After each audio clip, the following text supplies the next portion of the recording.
கரையான் புற்றுகளும் பாம்புகளும் இருக்கக்கூடிய இந்த திருப்புல்லானி அரண்மனை தனியாக உள்ளே வந்து எக்ஸ்ப்ளோர் பண்ணுறப்போ ஒரு பயத்தை கொடுக்குது. இந்த அரச மரத்தை பார்த்திங்கன்னா தெரியும், கட்டுமானத்தையும் முழுசாக சாப்பிட்ருச்சு. இங்கே ஒரு கரையான் புற்று இருக்குது, ஆனால் ரொம்ப அருமையாக கட்டப்பட்டிருக்குதுங்க. அதோட கட்டுமான இதுவும் சரி, அதை வந்து விஷுவலைஸ் பண்ண முடியுது. ஏன்னா ரொம்ப அழகியல் இந்த ஒரு இதை புறம் இந்த சிதலங்களை புறம் தள்ளிட்டு நம்ம பார்க்குறப்போ அதோட கட்டுமானம் வந்து ரொம்ப ரொம்ப அருமையாக இருக்குது.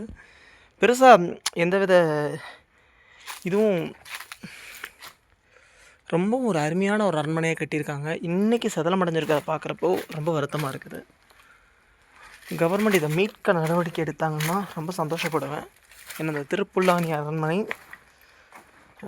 மிகுந்த சரித்திர முக்கியத்துவம் வாய்ந்தது அப்படின்னு என்னால் சொல்ல முடியாது. ஆனால் சேதுபதி கட்டிடக்கலையின் ஒரு முக்கியமான அரண்மனை. இன்றைக்கி சேதுபதி காலத்தில் கட்டப்பட்ட நிறைய அரண்மனைகள் இன்றைக்கி இல்லை. ரகுநாதபுரம் அரண்மனை இல்லை, மண்டபம் அரண்மனை எங்கே இருக்குதுன்னே தெரியல.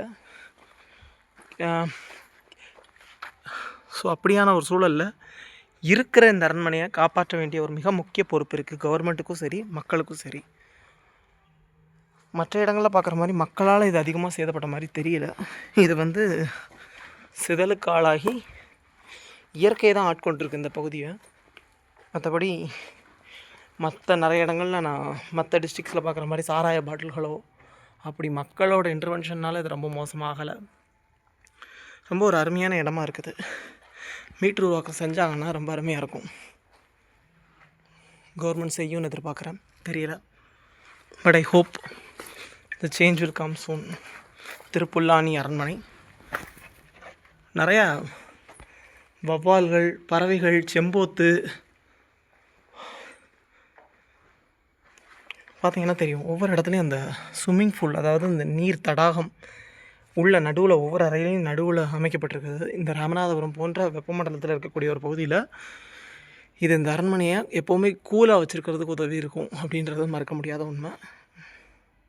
பெருவாரியாக சிதலமடைஞ்சிருந்தாலும் இன்னமும் தன்னுடைய அந்த ஸ்ட்ரக்சரை இழக்கலை, அதை மீட்டெடுக்க முடியும். பார்த்தீங்கன்னா தெரியும், ஒரு பறவையோட கூக்குரல் கேட்டுச்சுல்ல, மேபி செம்போத்தாக இருக்கலாம்னு நினைக்கிறேன். செம்போத்து இல்லைனா செண்பகம்னு சொல்லுவாங்க. அந்த பறவையை தான் இங்கே கொஞ்சம் பார்த்தேன்.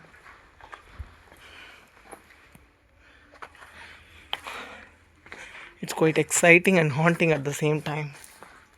ஏன்னா பாம்புகள் இருக்குது.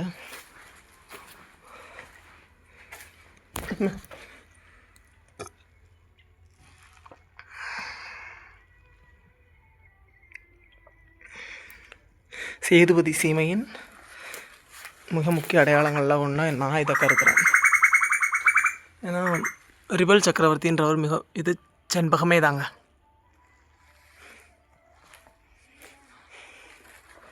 If you have guts, come alone and visit this place.